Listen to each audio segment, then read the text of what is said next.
E aqui no Brasil, uma vacina chinesa contra a Covid começa a ser testada nesta terça-feira. Cerca de 9 mil voluntários vão participar desses ensaios clínicos. As 20 mil doses da vacina vindas da China chegaram a São Paulo na madrugada desta segunda-feira. Elas foram encaminhadas ao Instituto Butantan.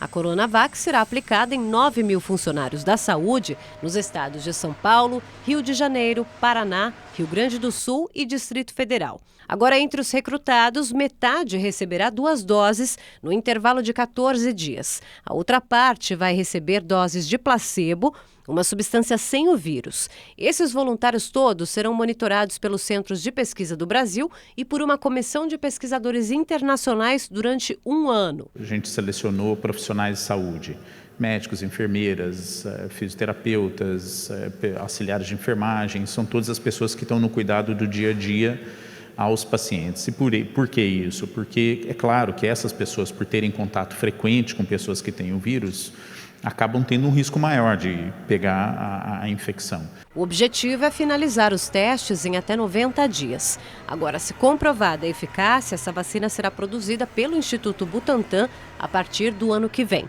A meta é distribuir 120 milhões de doses pelo país.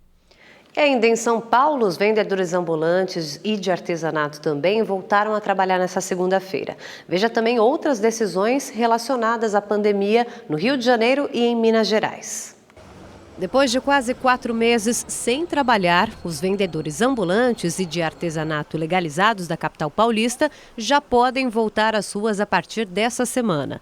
Só que eles terão que seguir uma série de regras de higiene, além de horário de funcionamento, que será das 10 da manhã às 4 da tarde.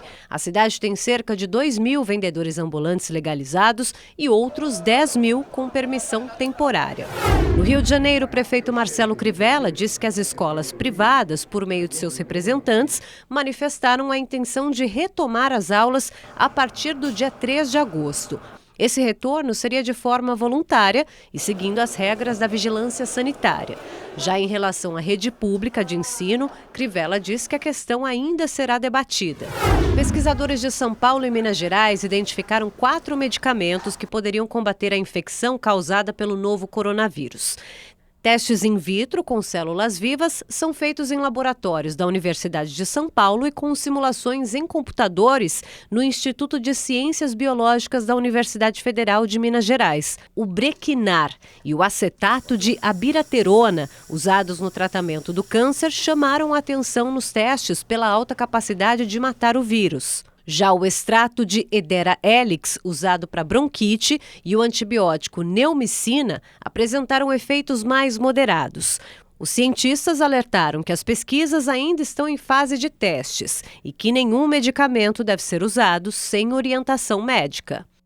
Vamos ao balanço dos casos aqui no país. Segundo o Ministério da Saúde, o Brasil ultrapassou a marca de 1.400.000 pessoas recuperadas já da doença.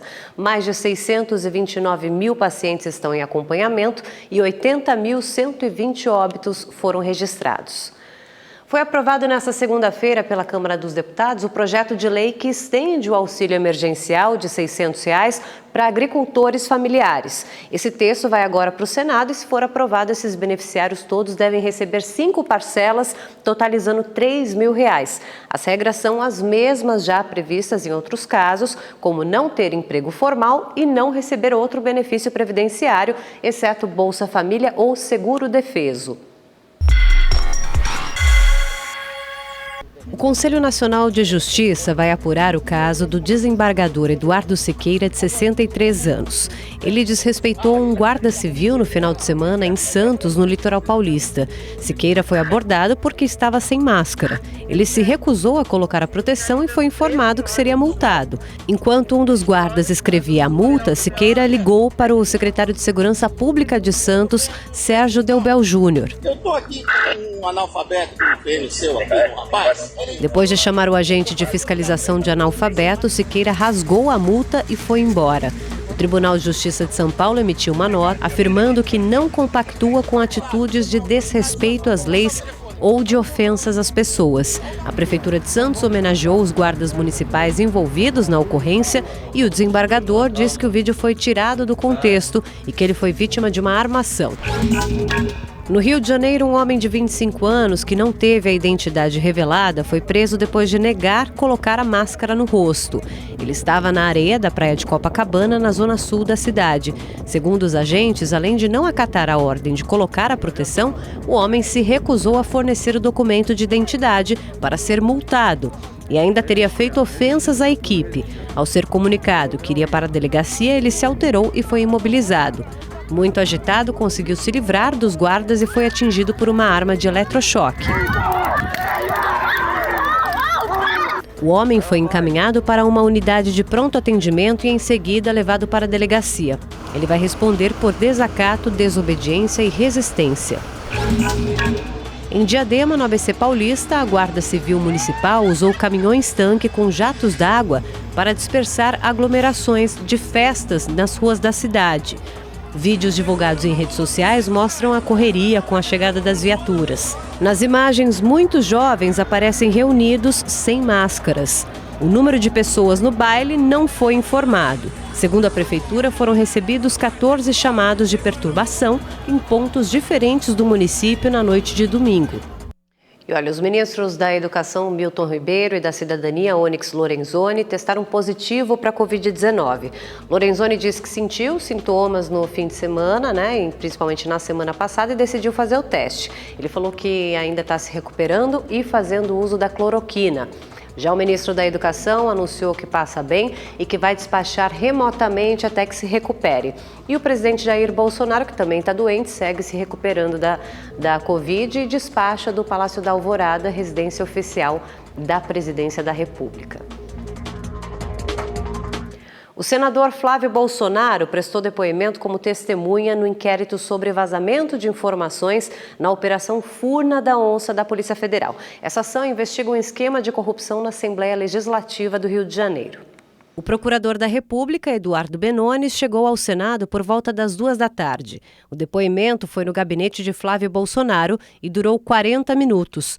Acompanhado de uma advogada, Flávio voltou a negar que tenha sido informado previamente sobre a Operação Furna da Onça.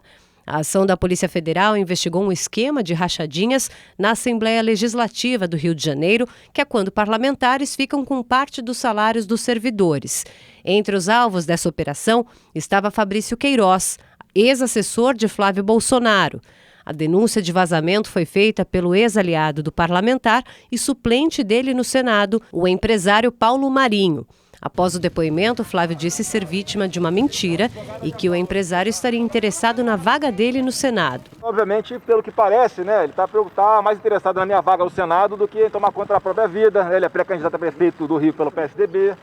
Assim, as pessoas têm que entender que para construir essa vida política tem que ser pelos próprios méritos, não querendo tacar pedra nos outros. Então vou continuar trabalhando muito pelo Rio de Janeiro e essa é a página virada.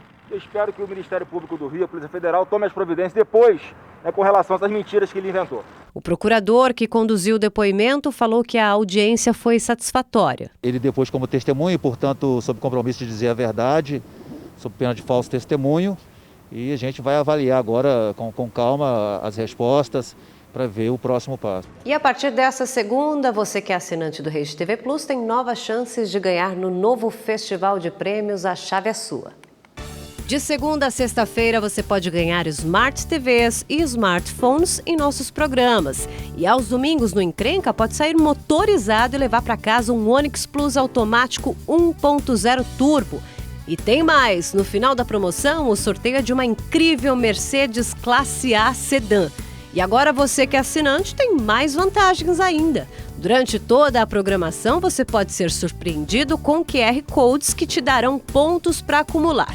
Juntando 1.000 deles, você ganha um bilhete para participar dos sorteios. Ou seja, quanto mais pontos acumular, mais chances de ganhar. Então já sabe, se não é assinante ainda dá tempo. Acesse redetvplus.com.br ou aponte a câmera do celular para o QR Code aqui na tela. E se já é assinante, parabéns e boa sorte!